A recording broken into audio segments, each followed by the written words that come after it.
মানিকচকের মথুরাপুরে নির্বাচনী প্রচারে চায় পে চর্চায় চা তৈরি করে কখনো সবজি বিক্রেতা ও কখনো মাটির আসবাবপত্র বিক্রেতা হিসেবে প্রচার সারলেন দক্ষিণ মালদা বিজেপি প্রার্থী শিরূপা মিত্র চৌধুরী। দক্ষিণ মালদা লোকসভা কেন্দ্রের বিজেপি প্রার্থী শিরূপা মিত্র চৌধুরী দিন নির্বাচনী প্রচার শুরু করেন মানিকচক বিধানসভার মথুরাপুর চৌরঙ্গি মোড় এলাকায়। সেখানে একটি চায়ের দোকানে চায় পে চর্চায় অংশগ্রহণ করেন তিনি। সেখানে থাকা সমস্ত বিজেপি কার্যকর্তা এবং গ্রাহকদের নিজের হাতে চা তৈরি করে তুলে দেন তিনি। পরবর্তীতে জনসংযোগ করতে উপস্থিত হন মথুরাপুরের শনিবারের হাটে। এই হাটটি একটি ঐতিহাসিক হাট, ইংরেজদের আমল থেকে হাটটি বসে আসছে। সেখানে প্রথমে মাটির আসবাবপত্র বিক্রেতার ভূমিকায় দেখা যায় তাকে। পরবর্তীতে তিনি শাকসবজিও বিক্রি করেন, কথা বলেন হাটে আসা সাধারণ মানুষ থেকে শুরু করে ক্রেতা বিক্রেতাদের সঙ্গে। এদিনের প্রচারে প্রার্থী ছাড়া উপস্থিত ছিলেন জেলা বিজেপির সম্পাদক নেতা সন্তোষ মণ্ডল, 28 নম্বর মণ্ডল বিজেপির সভাপতি প্রভাস মণ্ডল, বিশ্বজিৎ মণ্ডল, অভিজিৎ মিশ্র সহ আরও অনেকে।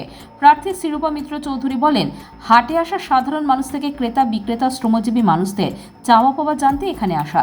তাদের সঙ্গে কথা বলে কী সমস্যা তা জানার চেষ্টা করছি। পরবর্তীতে তাদের সংসদে তাদের অভাব অভিযোগগুলি তুলে ধরে সমস্যা সমাধানের চেষ্টা করব।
দেখুন, আপনারা জানেন যে আমাদের বাংলার কবি তথা বিশ্বের কবি কবিগুরু রবীন্দ্রনাথ ঠাকুর তিনি হাট নিয়ে কবিতা লিখেছিলেন।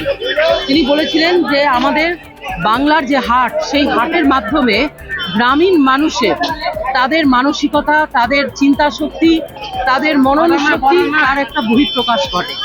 এই যে হাট, মথুরাপুরের ঐতিহাসিক হাট, এই হাটে 50 থেকে 60 হাজার মানুষ আজকে বিভিন্ন জায়গা থেকে তারা এসছেন এবং বিভিন্ন জায়গা থেকে এসে এই যে জায়গাটা, এটা মনে হচ্ছে যেন একটা মানে একটা পুরো ভারত। এখানে নানান রকম ঘরের নানান রকম আর্থসামাজিক পরিস্থিতির মধ্যে দিয়ে চলাফেরা করছেন সেই রকম মানুষ আজকে এখানে আসেন।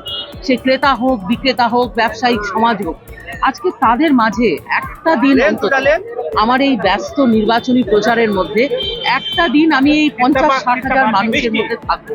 তাদের সঙ্গে চা খাওয়া, তাদের সঙ্গে বসা, সবজি বিক্রি করা, সবজির দাম জানা এবং কি চলছে এলাকায়, মানুষ কি চাইছেন, আমার মতো একজন জনপ্রতিনিধির কাছ থেকে মানুষের কি উৎসাহ, মানুষ কি চাইছেন সেটা আমি বোঝার চেষ্টা করছি। আর সবচাইতে বড় কথা যে আজকে আমরা যে সংসদীয় রাজনীতিতে পৃথিবীর সবচাইতে বড় দল আমাকে প্রার্থী করেছে। এই যে আমি প্রার্থী হয়েছি, আমার কাজটা কি? আমার কাজ হচ্ছে আমাদের এলাকার, এই গ্রামীণ এলাকার কৃষিজীবী শ্রমজীবী মানুষ, তাদের ফিলিংসকে আমরা যেন তুলে ধরতে পারি সর্বোচ্চ স্থানে তথা পার্লামেন্টে। সেখানে যাওয়ার যে পথ, সেই পথে আমি কিন্তু ওই হুটখোলা গাড়ি, মালা, মঞ্চ, মাইক করে একদম রাজা রাজা ভাব করে আমি বেরিয়েছি, কেননা আমি লোকসভার প্রার্থী। এই বিষয়টাতে কিন্তু আমার অ্যালার্জি আছে, সে বিষয়টা আমি করতে পারছি না। আমি মানুষের রিপ্রেজেন্টেটিভ, জনতার রিপ্রেজেন্টেটিভ, তাই তাদের মাঝে থাকবো এবং তাদের সঙ্গেই নমিনেশন করব, তাদেরকে নিয়েই দিল্লি যাব যদি যাওয়ার সুযোগ হয়। আর যদি সেটা না হয় তাহলে এখানে বসে হাটে অন্তত পক্ষে এই শাক টাক, পটল টটল বিক্রি করার অভিজ্ঞতা তো হচ্ছে। আগামী দিনে হাট করব, হাট করে খাওয়া দাওয়া করবো, আর কি করব, সেই অভিজ্ঞতা তো হচ্ছে।